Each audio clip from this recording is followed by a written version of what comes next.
सोचो, अगर हमें 15 सालों के लिए बिना बिजली के रहना पड़े तो हमारी जिंदगी कैसी होगी? क्या हम इंसान बिना बिजली के सरवाइव कर पाएंगे या फिर मारे जाएंगे? चलिए जानते हैं। तो कहानी की शुरुआत कुछ पुराने दिनों के शिकागो में होती है, जहाँ सभी इंसानों के पास इलेक्ट्रिसिटी थी। यहाँ पर हम एक चार्ली नाम की बच्ची को देखते हैं जो कार्टून देख रही थी। वहीं उसका छोटा भाई डैनी आईपैड में गेम खेल रहा था और उनकी मॉम रेचल फोन पर किसी से बातें कर रही थी कि तभी उसका हस्बैंड बेन घबराता हुआ घर आता है और उन्हें बताता है कि उनके पास ज्यादा टाइम नहीं है। जिस पर रेचल उससे पूछती है कि तुम किस बारे में बात कर रहे हो? अचानक यहाँ बेन के घर में लाइट्स ब्लिंक होने लगती है और उसके लैपटॉप में भी कुछ फाइल्स डाउनलोड होने लगती है, जो अगले ही सेकंड में 100% डाउनलोड भी हो जाती है। जिसके बाद वो अपने लैपटॉप से यूएसबी निकालकर उसे एक मेटल के लॉकेट में लगाने लगता है। वहीं दूसरी ओर हाईवे पर माइल्स और उसका दोस्त अपनी कार से निकलते हैं, जहाँ उनके पीछे रुकी हुई गाड़ियों की लाइन लगी हुई थी, जिनकी हेडलाइट्स भी एक के बाद एक अपने आप बंद हो रही थी। आसमान में प्लेन्स भी इधर उधर क्रैश होने लगे थे, जमीन पर ट्रांसफार्मर्स फटने लगे थे और यहाँ तक कि विलीस टावर भी एकदम काला पड़ चुका था। इसके बाद हम धरती को अंतरिक्ष से देखते हैं, जहाँ धीरे धीरे धरती से बिजली गायब होती हुई नजर आ रही थी। अंधेरा यूएसए के नॉर्थ से होते हुए ईस्ट और साउथ में फैलता चला जा रहा था और चारों तरफ ऐसा समा हो गया था कि बिल्कुल कैंडल लाइट डिनर का माहौल था। लेकिन आज की जनरेशन यानी कि जेन जी के लिए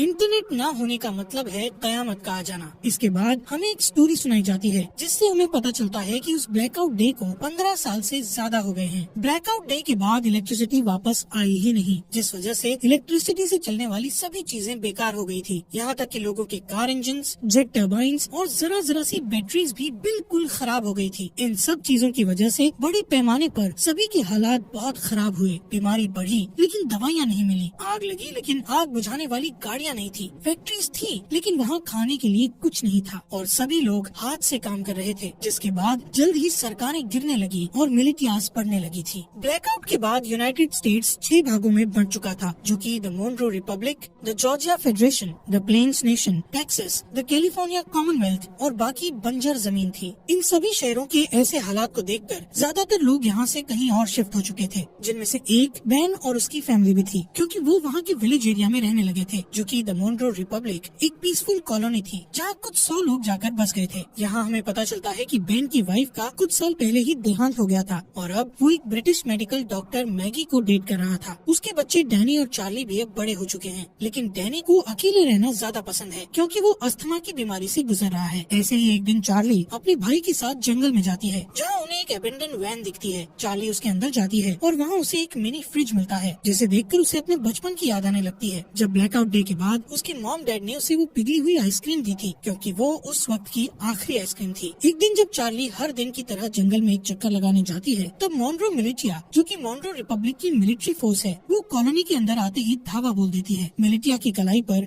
एक टैटू गुदा हुआ था, जो कि मोनरो रिपब्लिक के मेंबर्स का सिंबल था, जिससे उन्हें पहचाना जा सकता था। अब क्योंकि ये मोनरो रिपब्लिक के सेटलमेंट का समय है, इसलिए वहाँ रहने वाले सभी लोगों को टैक्स के रूप में अपनी फसलें देना उनकी जिम्मेदारी है। हालांकि बेन जानता है कि ये टैक्स से कहीं ज्यादा है। बेन को लगता है कि उनके साथ कुछ बुरा होने वाला है, इसलिए वो अपने सबसे अच्छे दोस्त आरोन के पास जाता है और उसे वो लॉकेट दे देता है, जिसमें बेन ने मूवी के शुरू में वो यूएसबी लगाया था। बेन आरोन से कहता है कि चाहे कुछ भी हो जाए, तुम्हें इस लॉकेट को कुछ नहीं होने देना। तभी उस मिलिटिया ग्रुप का कैप्टन मेजर टॉम नेवेल वहाँ आ जाता है और बेन को अपने साथ चलने के लिए कहता है। वो उससे उसके भाई माइल्स के बारे में पूछता है, जिस पर बेन कहता है कि वो माइल्स से पिछले 15 सालों से नहीं मिला है। वहाँ मौजूद सभी लोग डर के मारे देखते हैं कि मिलिटिया ग्रुप अपने कदम वापस लेने लगता है कि अचानक वहाँ डैनी आकर उनकी ओर क्रॉसबो पॉइंट करता हुआ अपने डैड को न ले जाने की धमकी देता है। बेन उसे शांत करने की कोशिश करता है, लेकिन इससे कोई फायदा नहीं होता और गलती से डैनी उन पर गोली चला देता है, जिससे वहाँ मौजूद एक दुश्मन मारा जाता है। ये देखकर एकदम से सभी लोग मिलिटिया पर हमला करना शुरू कर देते हैं, लेकिन इस लड़ाई में उनका कोई मुकाबला नहीं होता और कई लोग मिलिटिया द्वारा मारे जाते हैं, जिसमें टॉम और बाकी लोगों को छोड़ दिया जाता है। लेकिन मिलिटिया ने डैनी को बंदी बना लिया था। कुछ देर बाद जब चार्ली वापस अपने घर आती है, तो यहाँ वो अपने डैड को खून में लथपथ पाती है, जहाँ वो अपनी आखिरी सांसें ले रहा था। वो उसे बताता है कि डैनी को मिलिटिया के लोग किडनैप करके ले गए हैं और अब उन लोगों की आखिरी उम्मीद सिर्फ माइल्स ही है, जो शिकागो में कहीं रह रहा है। चार्ली रोते हुए अपने डैड को बचाने की कोशिश करती है, लेकिन बेन मरने से पहले उसे अंकल माइल्स को ढूंढ ढूंढने के लिए कहता है, जिसके बाद उसकी मौत हो जाती है। अपने डैड के ऐसे मरने से चार्ली पूरी तरह टूट चुकी थी, लेकिन उसके पास शोक मनाने तक का टाइम नहीं था। वो अपना सामान पैक करती है और अकेली बाहर निकलने के लिए तैयार हो जाती है, लेकिन मैगी और आरॉन उसे अकेले नहीं जाने देते, जिसके बाद वो खुद उसके साथ जाने को तैयार हो जाते हैं, जो चार्ली को बिल्कुल पसंद नहीं आता। इसके बाद तीनों खतरनाक रास्तों से होते हुए पूरे दिन सफर करते हैं, जिससे तीनों के बीच बॉन्ड और भी ज्यादा मजबूत हो जाता है। अगले दिन चार्ली जब पानी लेने के लिए झरने के पास जाती है तो उसे एक नेट नाम का लड़का दिखता है, जिसे देखकर वो वहीं रुक जाती है। अब क्योंकि पूरी दुनिया ब्लैकआउट में चली गई थी, इसलिए तब के बाद से हर इंसान को पहली बार में देखकर खतरा ही समझा जाने लगा था। यहाँ तक कि चार्ली जैसी लड़की के लिए बहुत सी चीजें दिमाग में होती हैं, लेकिन खुशकिस्मती से नेट सिर्फ उससे उसका नाम पूछता है और उसे जाने देता है। उस रात चार्ली और उसके दोस्तों को एक टूटा फूटा प्लेन मिलता है, जिसमें वो रात गुजारने की सोचते हैं, लेकिन बदकिस्मती से ये स्कैवेंजर्स ग्रुप का ठिकाना था, जहाँ उन लोगों को देखकर कुछ चोर यहाँ आते हैं और चाकू की नोक पर उनमें से एक चार्ली को उनसे दूर ले जाता है। मैगी को यहाँ कुछ खतरा महसूस होता है कि तभी वो अपने तेज दिमाग का इस्तेमाल करके उन चोरों को विस्की पिला देती है, जिसकी ठीक बाद वो लोग उल्टी करते हैं और मर जाते हैं। वहीं दूसरी ओर आखिरी चोर चार्ली को मारने की कोशिश करता है कि तभी अचानक वहाँ नेट आ जाता है और उसे बचा लेता है। अगली सुबह नेट उन तीनों के साथ जाता है, क्योंकि यहाँ पता चलता है कि वो भी उनके साथ शिकागो जा रहा है। मैगी उसे अपनी टीम में देखकर कंफ्यूज हो जाती है, क्योंकि नेट उसके लिए बिल्कुल अनजान था, इसलिए वो चार्ली को वार्निंग देती है कि उसे ऐसे ही किसी पर भरोसा नहीं करना चाहिए। लेकिन कुछ देर बाद उसे याद आता है कि हर कोई बुरा नहीं है, इसलिए अब उसे नेट से कोई परेशानी नहीं थी। अगली सीन में जब मेजर टॉम और उसकी आर्मी आराम कर रही थी तो डैनी इस बात का फायदा उठाकर वहाँ से भागने की कोशिश करता है और हथकड़ियों का ताला खोलकर भाग जाता है। लेकिन कुछ दूर और भागने के बाद उसे अस्थमा का दौरा पड़ता है और वो वहीं एक घर के पास गिरकर बेहोश हो जाता है। कुछ घंटों बाद जब उसकी आँख खुलती है तो वो अपने सामने एक लड़की को उस पर बंदूक ताने देखता है। वो लड़की अपना नाम ग्रेस बताते हुए उससे पूछती है कि वो कहाँ से आया है, जिस पर डैनी बताता है कि कुछ लोगों ने उसे किडनैप कर लिया था, जिनसे बचता हुआ वो यहाँ आया है। ये सुनकर वो लड़की बंदूक नीचे करती है, जिसके बाद वो उसे अस्थमा पंप देती है और बताती है कि ये उसके मरे हुए बेटे का है। इसके बाद हम उन चारों के ग्रुप को देखते हैं जो फाइनली शिकागो पहुंचते हैं, जो कि मोन्ट्रो रिपब्लिक में ही है। यहाँ देखने लायक बात है कि रिगली फील्ड पूरी तरह से आईवी प्लांट से कवर्ड है, सड़कें मछुआरों से भरी हुई है और फोक्सवैगन बीटल जैसी गाड़ियों को घोड़ी की बग्गी में बदल दिया गया है। बैंड की बताई जानकारी के बाद वो सभी एक होटल में पहुँचते हैं। बारटेंडर से माइल्स के बारे में पूछते हैं। पहले तो वो बारटेंडर माइल्स नाम के किसी इंसान को जानने से मना कर देता है, लेकिन जब चार्ली उसे अपने डैड बेन के बारे में बताती है कि हाल ही में उनकी डेथ हुई है, तो वो बताता है कि वो खुद ही माइल्स है, लेकिन वो उन सभी से अपनी पहचान को छुपाए रखने के लिए बोलता है। कुछ देर बाद माइल्स अपनी भतीजी को अंदर ले जाता है और उससे प्राइवेटली बात करता है, जहाँ चार्ली बताती है कि कैसे मिलिटिया ने उसके डैड को बेरहमी से मार डाला और डैनी को किडनैप करके अपने साथ ले गए। जिसके बाद चार्ली उससे पूछती है कि वो लोग हमारी फैमिली के पीछे क्यों पड़े हैं, जिस पर माइल्स कहता है कि जरूर बेन कुछ न कुछ उस ब्लैकआउट के बारे में जानता था। वो कहता है कि मोन्ट्रो रिपब्लिक के लीडर जनरल मोन्ट्रो एक क्रूअल डिक्टेटर था, जो पूरे देश और पूरी दुनिया को अपने कब्जे में करना चाहता था, लेकिन उसके लिए उसे कुछ हथियारों की जरूरत थी, जैसे कि फाइटर प्लेन्स, टैंक्स और यहाँ तक न्यूक्लियर बॉम्ब्स। और क्योंकि बेन अकेला ऐसा इंसान था जो ब्लैकआउट क्यों हुआ था उसके बारे में जानता था और मोन्ट्रो को विश्वास था कि वो इससे निपट सकता है। ये सब सुनने के बाद चार्ली अपने भाई डैनी को लेकर और ज्यादा चिंतित हो जाती है और अपने अंकल से उसकी मदद करने के लिए कहती है, लेकिन सरप्राइजिंगली वो उसकी मदद करने से साफ मना कर देता है, क्योंकि उसका मानना था कि ये काम बहुत रिस्की है और वो इस काम को करने के लायक नहीं है। जिससे नाराज होकर चार्ली वापस अपने ग्रुप के पास जाने के लिए तैयार हो जाती है। उसे परेशान देखकर नेट माइल्स के पास बिल्कुल लड़ने के मूड में जाता है, लेकिन तभी माइल्स नेट का हाथ पकड़कर उठता है, जहाँ पता चलता है कि नेट भी मोन्ट्रो मिलिटिया का मेंबर है और वो चार्ली और उसके दोस्तों के साथ मिलकर माइल्स तक पहुँचना चाहता था। ये जानकर हर कोई हैरान हो जाता है, लेकिन इससे पहले कि वो कुछ कर पाते नेट वहाँ से भाग जाता है। अब मिलिटिया को उनकी लोकेशन का पता होने के बावजूद भी माइल्स अपनी जगह को छोड़ने से मना कर देता है, क्योंकि उसका मानना था कि वो अकेला ही पूरी फौज का सामना कर सकता है। चार्ली और बाकी लोग भी माइल्स की मदद करने को तैयार थे, लेकिन माइल्स गुस्से में उन पर चिल्लाते हुए उन्हें यहाँ से दूर जाने के लिए कहता है। कुछ ही देर बाद नेट अपने साथ बहुत सारे आर्मी सेना को लेकर माइल्स से लड़ने आता है, लेकिन इतने सैनिक होने के बावजूद भी माइल्स सभी से बड़ी सफाई से तलवारों का इस्तेमाल करके लड़ता है और एक एक करके सबको मार देता है। जिसके बाद वहाँ चार्ली और उसके दोस्त वापस आ जाते हैं और माइल्स के साथ लड़ाई में शामिल हो जाते हैं। इसी बीच मिलिटिया का एक आदमी चार्ली को जान से मारने की कोशिश करता है, लेकिन अचानक से तभी नेट आकर उस आदमी को मार गिराता है। थोड़ी ही देर बाद माइल्स मिलिटिया के कैप्टन को जान से मारकर लड़ाई खत्म करता है, जिसके बाद वो चार्ली और बाकी लोगों के साथ डैनी को ढूंढने के लिए निकल जाता है, जो सुनकर भी सभी काफी खुश होते हैं। कुछ देर बाद माइल्स को अचानक से उस ब्लैकआउट डे का एक फ्लैशबैक याद आता है और यहाँ से सीन फ्लैशबैक में जाता है, जहाँ सारी दुनिया में अचानक अंधेरा छा जाने के बाद वो अपने दोस्त के साथ कार से बाहर निकलता है और अपने दोस्त के साथ मरीन कॉर्प्स बेस में जाता है, जहाँ हमें पता चलता है कि ये दोनों मरीन पुलिस हैं। यहाँ अंदर जाने के लिए उन्हें अपने हाथ पर बना वो एम नाम का टैटू दिखता है, जिससे पता चलता है कि माइल्स का दोस्त, जिसका नाम सेबेस्टियन मोनरो है और वो इस समय मोनरो रिपब्लिक का लीडर भी है। वहीं दूसरी ओर मेजर टॉम और उसके आदमी डैनी के फुटप्रिंट्स का पीछा करते हुए ग्रेस के घर तक पहुँचते हैं। डरी हुई ग्रेस डैनी को बचाने की कोशिश करती है, लेकिन जैसे ही टॉम उसे जान से मारने की धमकी देता है, तभी वो पीछे हटती है और टॉम उसके घर में घुसकर डैनी को पकड़ लेता है। उनके जाने के बाद ग्रेस चुपके से बेसमेंट में जाती है और एक लॉकेट निकालती है, जो बिल्कुल आरॉन के लॉकेट जैसा था। जैसे ही वो उसे दबाती है तो अचानक से कमरे में बल्ब चालू हो जाता है। इसके बाद ग्रेस उस लॉकेट को कंप्यूटर में लगाती है और किसी से चैट करना शुरू कर देती है।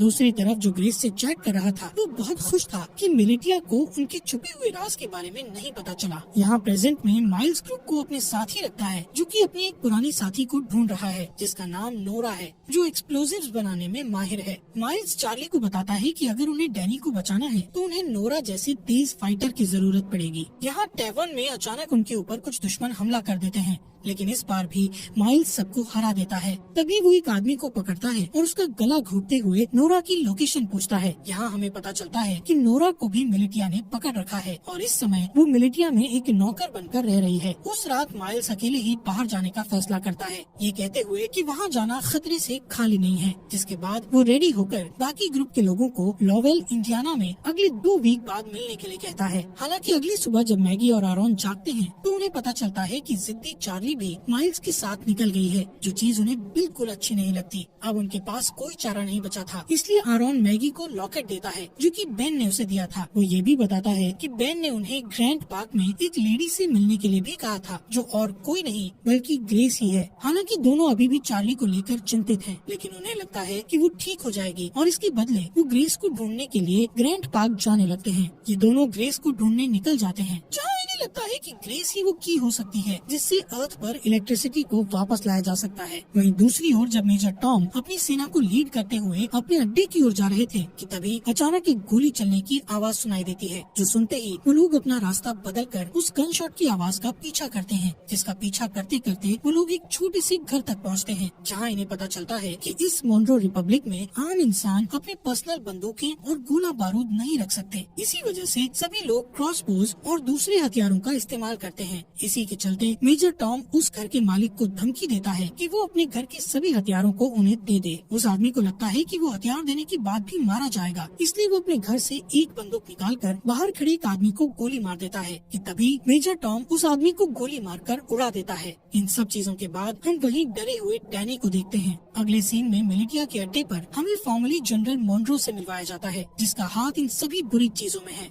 मोनरो वहाँ मौजूद एक आदमी से अपने हथियारों के बारे में पूछता है, लेकिन जब वो डरा हुआ आदमी उसका कोई जवाब नहीं देता तो वो उसे बेरहमी से जान से मार देता है। जिसके बाद वो दूसरे रूम में अपने एक दूसरे वर्कर के पास जाता है, जहाँ हमें पता चलता है कि ये बेन की वाइफ रेचल है, जिसे हम मरा हुआ मानते हैं। यहाँ मोनरो रेचल को बताता है कि बेन मर चुका है और ये सुनकर रेचल बहुत परेशान हो जाती है। इस दौरान चार्ली पूरे दिन जंगल में घूमती हुई आखिर में अपने अंकल को ढूंढती है, जहाँ माइल्स उससे गुस्सा था क्योंकि उसने उसकी बात नहीं सुनी थी। लेकिन जब चार्ली बताती है कि उसके भाई को अस्थमा का दौरा पड़ता है तो वो शांत हो जाता है। कुछ देर बाद उन्हें ढेर सारे मजदूर दिखते हैं जो हाथों से हेलीकॉप्टर को खींचकर ले जा रहे थे। यहाँ पता चलता है कि जनरल मोनरो को विश्वास है कि एक दिन इलेक्ट्रिसिटी जरूर आएगी और उस दिन के लिए वो खुद को तैयार करना अभी से शुरू कर देता है। इन सभी मजदूरों में माइल्स नोरा को भी देखता है और चार्ली से कहता है कि उसे इतने सारे लोगों में से बचाना मुश्किल होगा, क्योंकि यहाँ कई सारे गार्ड्स के पास स्नाइपर राइफल भी हैं। लेकिन माइल्स अपनी दोस्त को हर हालत में बचाना चाहता है। वो नोरा को बचाने का प्लान बनाते हुए रात होने का इंतजार करता है। और जैसे ही रात होती है तो सबसे पहले चार्ली डिस्ट्रैक्शन पैदा करती है और वहाँ मौजूद गार्ड्स को भगा देती है। फिर वो वहाँ गार्ड्स के पीछे छुप जाता है और आखिर में नोरा को बचाकर अपने साथ ले जाता है। लेकिन इस बात से नोरा नाराज हो जाती है क्योंकि वो खुद जानबूझकर कैदी बनी हुई थी, क्योंकि उसे उनकी राइफल चुरानी थी। उन स्नाइपर्स के पास ऐसे हथियार हैं जो आम तौर पर मिलना मुश्किल है। कुछ देर बाद माइल्स नोरा से कहता है कि उसे अपनी भतीजी को बचाने के लिए उसकी मदद चाहिए, जिसके लिए वो तुरंत मान जाती है। लेकिन इसके बदले वो उससे स्नाइपर से राइफल चुराने में मदद मांगती है। माइल्स को ये मुश्किल लगता है, लेकिन इस समय उसके पास नोरा की बात मानने के अलावा कोई चारा नहीं था। थोड़ी देर बाद वो तीनों पास की एक झोपड़ी में जाते हैं, जहाँ वो तीनों डैनी को बचाने की प्लानिंग करते हैं। बारूद का यूज करके नोरा एक टेम्पररी हथियार बनाती है, जिसका इस्तेमाल वो उन स्नाइपर्स वाले गार्ड को मारने के लिए करेंगे। लेकिन एक दिक्कत ये है कि इस हथियार का असर सिर्फ कुछ मीटर्स तक ही रहेगा, जिसका मतलब हुआ कि उनमें से किसी एक को गार्ड के पास जाकर उन्हें गोली मारनी होगी। वो लोग प्लान करते हैं कि माइल्स और नोरा आसानी से उनकी पकड़ में आ जाएंगे, लेकिन चार्ली उनका आखिरी ऑप्शन होगा। यहाँ से जाने से पहले माइल्स उनसे कहता है कि जैसे ही वो सभी गार्ड्स मर जाएंगे तो वो सभी पहरेदारों को निकाल लेंगे। कुछ ही देर बाद चार्ली अपने हथियार को स्लीव्स के अंदर छुपाती है और एक खोया हुआ इंसान होने का नाटक करती हुई पहरेदारों के पास जाती है, जिसके बाद वो तुरंत हथियार लेकर गार्ड्स के पास जाती है और तुरंत उन्हें मार देती है। इससे पहले कि बाकी गार्ड्स कुछ कर पाते, वहाँ नोरा और माइल्स आकर उन पर हमला कर देते हैं। इस लड़ाई के बाद जब वो लोग सभी मजदूरों को आजाद कर रहे थे तो नोरा ये रिवील करती है कि उसने अपने रेबल के लिए स्नाइपर चोरी की थी। वहाँ ग्रैंड पार्क में जब ग्रेस अपने कंप्यूटर पर टाइप कर रही होती है, तभी कोई आदमी उसके घर में घुसकर उसके सामने आता है। उस आदमी के पास भी सेम वही लॉकेट था जो उसकी टेजर स्टिक एनर्जी छोड़ रहा था। दूसरी ओर माइल्स नोरा को रेबल का साथ छोड़ने के लिए मनाने की पूरी कोशिश करता है, लेकिन वो मना कर देती है। यहाँ हमें पता चलता है कि पहले ये दोनों कपल थे, लेकिन ब्लैकआउट के बाद उन्हें ब्रेकअप करना पड़ा। ऐसे ही कुछ देर बाद वो दोनों रेबल के ठिकाने पर पहुँच जाते हैं, जहाँ उन्हें एक पादरी मिलता है। पादरी खुश था कि नोरा स्नाइपर गन लेकर आई है, लेकिन बुरी खबर ये थी कि उनकी सेना पर अभी भी लगातार हमला किया जा रहा है। जब ग्रुप ठिकाने पर पहुँचता है तो उन्हें अंदर कुछ घायल आदमी बैठे मिलते हैं। पादरी यहाँ ये भी बताता है कि इन सभी आदमियों में से एक आदमी गायब है, जो सुनकर माइल्स तुरंत सभी को ये जगह छोड़ने के लिए कहता है, क्योंकि उसका मानना है कि मिलिटिया उसके आदमियों से पूछताछ कर रही है और इस जगह से भागने का यही सही समय है। नोरा इस बात के लिए मान जाती है, लेकिन उससे 30 मिनट मांगती है, क्योंकि वो घायल आदमियों को ठीक करना चाहती थी। बदकिस्मती से उसका ये डिसीजन गलत साबित होता है, क्योंकि कुछ ही मिनटों के बाद कैप्टन एडम मिलिटिया के साथ दिखाई देता है। उन्हें कुछ देर रोकने के लिए माइल्स अपने बेस्ट शूटर को स्नाइपर के साथ ऊपर भेजता है और उसका ये प्लान काम करता है, क्योंकि ऊपर भेजा गया वो स्नाइपर मिलिटिया की कई लोगों को घायल कर देता है, जिससे उन्हें पीछे हटने पर मजबूर होना पड़ता है। इस लड़ाई के चलते रात हो जाती है। यहाँ बेसमेंट के अंदर माइल्स और बाकी लोग दीवार के सहारे एक सुरंग बनाने की कोशिश करते हैं ताकि एक तरफ से दूसरी तरफ जा सकें, लेकिन उनका ये प्लान पूरी तरह से फेल हो जाता है, क्योंकि दीवार में सुरंग खोदते समय दीवार गिरने लगती है और माइल्स उस गड्ढे में गिर जाता है, जिससे उनकी पूरी मेहनत खराब हो जाती है। ठीक इसके बाद छत पर बैठे स्नाइपर की मौत हो जाती है, जिसके बाद कैप्टन एडम और उसके लोग बेसमेंट में घुस जाते हैं। लेकिन माइल्स, जो बहुत बढ़िया तलवारबाज है, वो कुछ आदमियों को नीचे गिराता है और एडम को बंदी बना लेता है। फिर वो उसे दूसरे रूम में बंद कर देता है और यहाँ से भागने के तरीके सोचने लगता है। यहाँ हैरानी की बात ये होती है कि एडम माइल्स को पहचान लेता है, जिससे कमरे में मौजूद सभी लोग हैरान रह जाते हैं। ये देखकर चार्ली उनसे पूछती है, तुम एक दूसरे को कैसे जानते हो? यहाँ कहानी एक अलग मोड़ लेती है, जहाँ एडम ये रिवील करता है कि पहले माइल्स जनरल मुनरो का राइट हैंड था। यहाँ तक कि माइल्स वो इंसान है जिसने मिलिटिया को लड़ना सिखाकर इतना खतरनाक बनाया है। लेकिन इतना रिवील होने के बावजूद भी माइल्स उन्हें मारने पर अपना फोकस रखता है। माइल्स उनके सामने एक डील रखता है, जिसमें वो खुद को मुनरो मिलिटिया के सामने सरेंडर करेगा, लेकिन उसके बदले में उसके ग्रुप के किसी भी इंसान को कोई नुकसान नहीं पहुंचाया जाएगा। किसी वजह से एडम ये डील एक्सेप्ट कर लेता है। हो सकता है उसे अपनी जान की परवाह हो इसलिए। खैर, इसके बाद जल्द ही माइल्स को मुनरो मिलिटिया ले जाया जाता है। यहाँ से सीन फ्लैशबैक में जाता है, जहाँ हम ब्लैकआउट के 2 वीक बाद का सीन देखते हैं, जब माइल्स अपने भाई को ढूंढने के लिए शिकागो आया था और उसका सबसे अच्छा दोस्त मुनरो भी उसके साथ था। वहीं रास्ते में उन्हें 2 आदमी मिलते हैं, जिनमें से एक आदमी दूसरे को बहुत बुरी तरह पीट रहा था। एक अच्छा इंसान होने के नाते माइल्स उनके पास जाता है और अपनी बंदूक निकालकर उनमें से एक को गोली मार देता है। इसके बाद दोनों दोस्त उस बची हुई चोटिल इंसान की मदद करते हैं, जो और कोई नहीं बल्कि कैप्टन एडम ही था, और इसीलिए वो आज तक माइल्स की इतनी रिस्पेक्ट करता है, क्योंकि उसने उसकी जान बचाई थी। यहाँ से सीन वापस प्रेजेंट में आता है। जैसे ही माइल्स मिलिटिया को अपनी जगह पर ले जा रहा था तो रास्ते में वो एक ब्रिज पार करते हैं, जहाँ अचानक से एक एक्सप्लोजन होता है, जिससे सभी लोग चौंक जाते हैं। और इसी दौरान नोरा और चार्ली माइल्स को उनसे बचा लेते हैं। वहाँ से जाने से पहले वो एक और एक्सप्लोजन करते हैं जिससे वो पकड़े न जाएं। वहीं दूसरी ओर मैगी और आरॉन जो ग्रेस को ढूंढने के मिशन पर हैं, आखिरकार वो उसके घर तक पहुंच जाते हैं, लेकिन उस घर में कोई भी नहीं था क्योंकि ग्रेस ने ये घर छोड़ दिया था। यहाँ आरॉन जो गूगल का एक पुराना एम्प्लॉय होने का दावा करता है और कहता है कि वो कंप्यूटर के बारे में बहुत कुछ जानता है। इसके बाद वो बेसमेंट में जाता है जहाँ उसे ग्रेस का कंप्यूटर रखा मिलता है, जिसे देखकर पता चलता है कि इसे हाल ही में बनाया गया था, जिससे पता चलता है कि यहाँ इलेक्ट्रिसिटी थी। हालांकि जब वो कई घंटों तक कंप्यूटर की जांच पड़ताल करता है तो उसे वहाँ कोई सुराग नहीं मिलता। आरॉन थक जाता है और ऊपर जाकर वो कंप्यूटर मैगी को दिखाता है। तभी उसका लॉकेट चमकने लगता है और पास में रखे हेडफोन में गाना बजना शुरू हो जाता है, जहाँ मैगी के आईफोन में जान सी आ जाती है, जिसकी वजह से वो कई सालों बाद अपने बच्चों को देखती है। दोस्तों, हमारे फॉक्स एक्सप्लेनर हिंदी चैनल को सब्सक्राइब करना मत भूलना। और ये रेवोल्यूशन वेब सीरीज आपको यहाँ तक कैसी लगी? इस सीरीज के नेक्स्ट एपिसोड लाएं या नहीं, कमेंट बॉक्स में हमें जरूर बताएं।